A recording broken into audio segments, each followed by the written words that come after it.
దేవుడు నన్ను మరిచిపోయాడేమో, అందుకే ఇంకా నా పరిస్థితి మారలేదు. ఈ సంవత్సరం అయిపోయింది.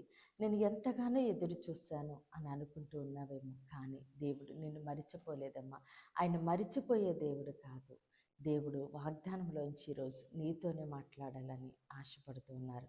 ఈరోజు దేవుడు మన కొరకు సిద్ధపరిచిన ఆయన శ్రేష్టమైన వాగ్దానం చూద్దామండి.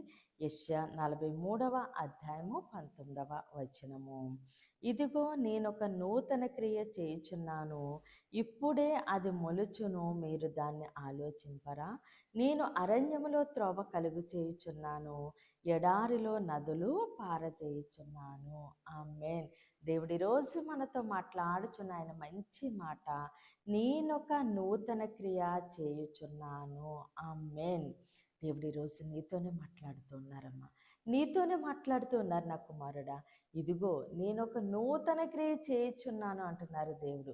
నీ జీవితంలో నువ్వు ఎదురు చూస్తున్న ఆ నూతన క్రియని దేవుడు జరిగిస్తూ ఉన్నారు.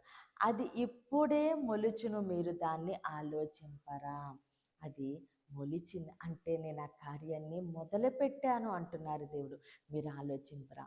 మీరు ప్రార్థన చేసినప్పుడే, మీరు నన్ను అడుగక మునిపే నేను మీ అక్కర్లు ఎరిగి ఉన్న దేవుడును. నేను కార్యము జరిగించి ముగించి ఉన్నాను, మీరు దాన్ని ఆలోచింపరా? నా దేవుడు నా ప్రార్థన ఆలకిస్తున్నాడు. నా దేవుడు నన్ను తప్పక లేవనెత్తుతాడు. ఆయన తన స్వహస్తాలతో నన్ను, ఆయన స్వరూపంలో, ఆయన పోలిక చొప్పున నన్ను ఆయన తయారు చేసుకున్నారు. నన్ను ఆయన రూపించారు. కాబట్టి ఆయన మరిచిపోయే దేవుడు కాదు. ఆయన అరచేతుల్లో నన్ను చెక్కుకొని ఉన్నారు. ఆయన కంటి పాపగా నన్ను కాచి దాచి కాపాడి ఉన్నారని మీరు ఆలోచింపరా అని దేవుడు అడుగుతా ఉన్నారు. దేవుడు ఆయన నూతన క్రియ మన జీవితంలో జరిగించి ఉన్నారు. ఇంతకాలము దేవుడు మనకి ఆయన శక్తినిచ్చి, బలాన్నిచ్చి, మంచి ఆరోగ్యం ఇచ్చి, ఆయుష్ ఇచ్చి, ఇదిగో మనల్ని దీవించి ఆశీర్వదించి మరొక్క సంవత్సరమును మనకి ఈవిగా దయచేస్తూ ఉండగా, ఆయన మన జీవితాల్లో ఈ నూతన సంవత్సరములో ఆయన నూతన క్రియలు జరిగిస్తుండగా సమస్త ఘనత, మహిమ, ప్రభావాలు మనము దేవునికే చెల్లిందామండి. కొద్ది మాటలు దేవుడు మన వినికిల్లో దీవించి ఆశీర్వదించునుగాక. ఆమెన్. ప్రేర్ చేసుకుందామండి. అందరి కనులు మూసుకుని ప్రేర్లేకి వంచండి. మహోన్నతుడ, మహాగణుడ, పరిశుద్ధుడా, నీకే స్తోత్రాలు, వందనాలు తండ్రి.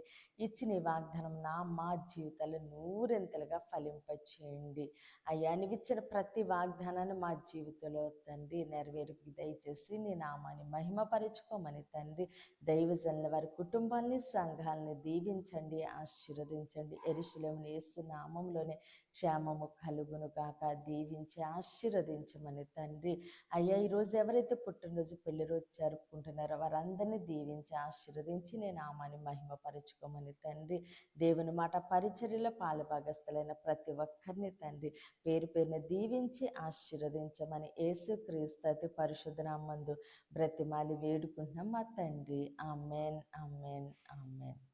దేవుడు మిమ్మల్ని, మీ కుటుంబాన్ని దీవించి ఆశీర్వదించును గాక. ఆమెన్.